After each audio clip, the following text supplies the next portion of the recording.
ce que l'Église n'est pas ou ne devrait pas être. Aller à l'Église, on entend ça tout le temps. Vaste programme s'il en est, on va un peu à l'Église comme on irait chez le charcutier ou chez le dentiste. Ce que je dis peut peut-être vous choquer ou vous paraître être une boutade.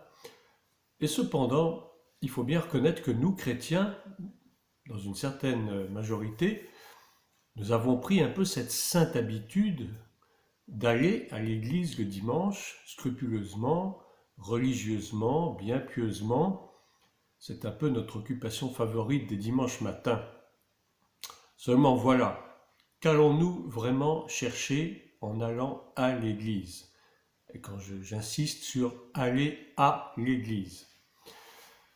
Est-ce que nous y allons pour retrouver tel ou tel, comme dans un club de rencontre, une réunion de quartier, pour retrouver des amis, des connaissances, un lieu où on va pendant 2 ou 3 heures, assez agréable au fond, on va chanter, on va sortir un peu nos émotions, on va pleurer peut-être, on va prier, on va applaudir, et surtout, on va écouter, au moins entendre le message, très important le message, qu'il ne faut pas se faire d'illusions, on aura oublié à 97% après être rentré à la maison. Est-ce que nous allons à l'église pour remarquer ou surtout faire remarquer que la sœur une telle a porté telle tenue qui vraiment ne lui va pas du tout ou au contraire qui lui va trop bien?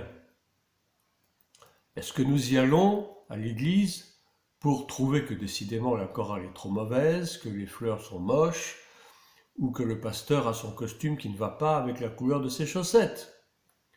Est-ce que nous y allons pour prier ardemment pendant 3-4 minutes, afin d'espérer compenser et rattraper les dizaines d'heures, voire les centaines d'heures, que nous avons passées devant les télévisions, pour regarder des inepties la plupart du temps, pendant toute la semaine?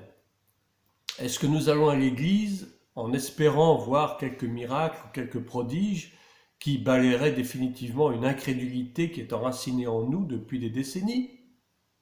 Tout ceci mérite réflexion. Et je dirais que ce que l'Église est, eh bien, c'est ce que nous en avons fait. Elle est exactement à l'image de ce que nous sommes dans la réalité de nos cœurs. C'est peut-être un peu dur ce que je dis, mais c'est quand même vrai. Et je dirais ça nous concerne presque tous. Nous n'allons pas à l'église parce qu'il s'agit d'aller à l'église. Et là encore, c'est un terme qu'il va falloir expliciter. Nous n'y allons pas en fait pour honorer le Seigneur et être dans sa présence, ce qui devrait être le but tout de même. Mais en fait, nous y allons pour nous rassurer nous-mêmes sur l'état de nos âmes, en pensant qu'après tout, nous ne sommes pas si mauvais que ça. Nous ne servons pas Dieu, mais nous nous servons de lui et il se doit d'être à notre écoute. Il est devenu un prétexte, mais non notre but ultime. Certes, il n'y a pas d'église parfaite, nous sommes d'accord. Ou bien si elle existe quelque part, alors assurons-nous d'être parfaits nous-mêmes pour pouvoir y entrer et y être acceptés. Non, l'objectif n'est pas d'avoir une église parfaite. Parce que nul d'entre nous n'est parfait, il faut bien le dire. Non, l'objectif, c'est de nous rendre compte de notre imperfection et de demander au Seigneur de nous perfectionner, ce qui est tout à fait différent.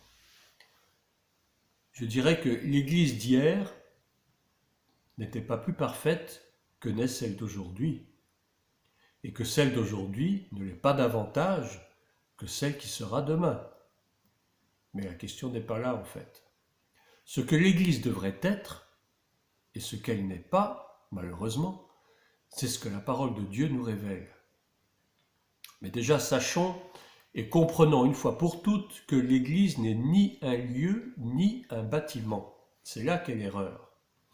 L'Église, c'est toi, l'Église, c'est moi, c'est celui ou celle qui a à cœur d'être le temple du Saint-Esprit, nous dit la Bible, et d'adorer Dieu en esprit et en vérité. Ça, ce sont les paroles mêmes de Jésus qu'il adressait à la femme samaritaine.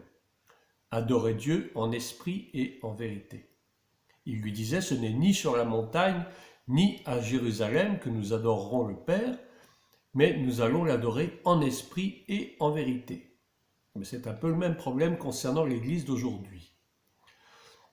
Et d'ailleurs, je voudrais faire une parenthèse, si vous le permettez, mais le temps arrive où les lieux que nous appelons faussement églises et qui sont des lieux de culte disparaîtront quand commencera l'heure de la persécution, et elle est déjà arrivée d'ailleurs en certains endroits. Et c'est là que nous comprendrons enfin que d'aller à l'église, c'est totalement absurde. L'église, d'après l'étymologie grecque du mot, c'est ecclésia. Ça signifie le rassemblement de tous ceux qui se sont mis à part, ou du moins qui ont été mis à part pour le Seigneur. Voilà ce qu'est la véritable Église. Par conséquent, dire que l'on va à l'Église n'a pas de sens en réalité. On ne va pas faire quelque chose que nous sommes nous-mêmes, reconnaissons. Disons plutôt que nous, l'Église, nous nous rendons vers l'assemblée de nos frères et de nos sœurs dans la foi, bien sûr dans un certain lieu physique, c'est obligé, parce que nous sommes tous issus du même Père, par le Saint-Esprit, c'est beaucoup plus logique de comprendre les choses comme ça. Et dans ce rassemblement, que nous appelons faussement Église, mais qui est un lieu de culte, si vous voulez, ou que dans la Bible, on parle de temple, dans Actes des Apôtres, voilà ce que nous devrions accomplir selon la parole de Dieu, et c'est pour ça que je vais vous lire le passage de Actes chapitre 2, entre les versets 43 et 47. Je commence même au verset 41. Ceux qui acceptèrent sa parole furent donc baptisés. Il s'agissait de l'apôtre Pierre qui avait commencé à prêcher. C'est le tout début de Actes des Apôtres. Ceux qui acceptèrent sa parole furent donc baptisés, et ce jour-là, le nombre des disciples augmenta d'environ 3000 personnes. Ils persévéraient dans l'enseignement des apôtres, donc l'enseignement des apôtres, premièrement. Deuxièmement, dans la communion fraternelle. Troisièmement, dans la fraction du pain. Et quatrièmement, dans les prières. Voilà déjà les 4 choses que nous devrions faire chaque dimanche dans nos lieux de culte. Et que la plupart du temps, nous ne faisons pas, ou que nous faisons dans n'importe quel ordre. Souvent, il y a des programmes X ou Y, mais qui en réalité ne sont pas inclus dans ce programme, qui est au fond très simple. Premièrement, l'enseignement, la communion fraternelle, la fraction du pain et les prières. On ne peut pas faire plus simple. Je continue au verset 43. La crainte s'emparait de chacun. Aujourd'hui, franchement, il y a de moins en moins de crainte. Il se faisait beaucoup de prodiges et de signes miraculeux par l'intermédiaire des apôtres. C'est pareil, aujourd'hui on en voit de moins en moins. Tous ceux qui croyaient étaient ensemble et ils avaient tout en commun. Là aussi on peut dire que ça n'existe plus. Ils vendaient leurs propriétés et leurs biens et ils en partageaient le produit entre tous en fonction des besoins. Aujourd'hui, il y a de plus en plus de pauvres dans l'Église. On se demande bien pourquoi. Eh bien, tout simplement parce que nous n'appliquons plus la parole de Dieu.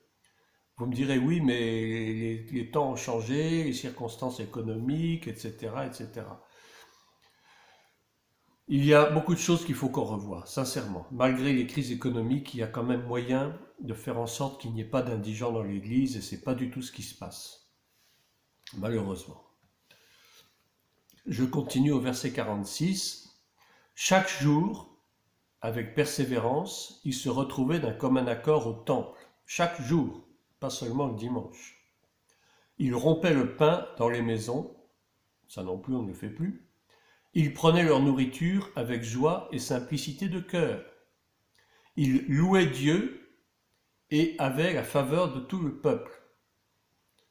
Le Seigneur ajoutait chaque jour à l'Église ceux qui étaient sauvés. Voilà, aujourd'hui, est-ce qu'on peut dire que le Seigneur continue à ajouter à l'Église ? Certainement, il ajoute, mais il faut dire aussi que l'Église ne fait plus tellement son travail, que l'Église n'obéit plus tellement à la parole de Dieu, tout simplement parce qu'elle est devenue une institution. Ce n'est pas son but.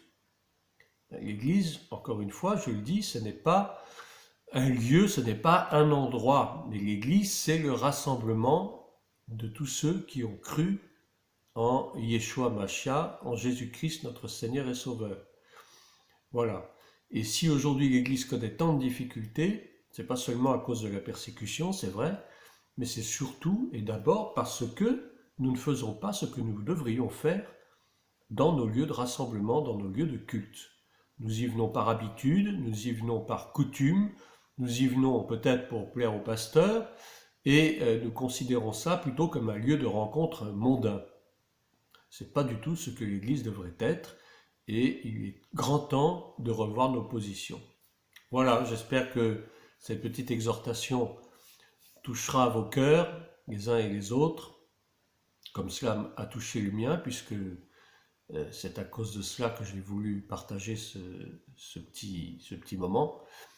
Que le Seigneur vous bénisse et restons unis dans notre Seigneur Jésus-Christ.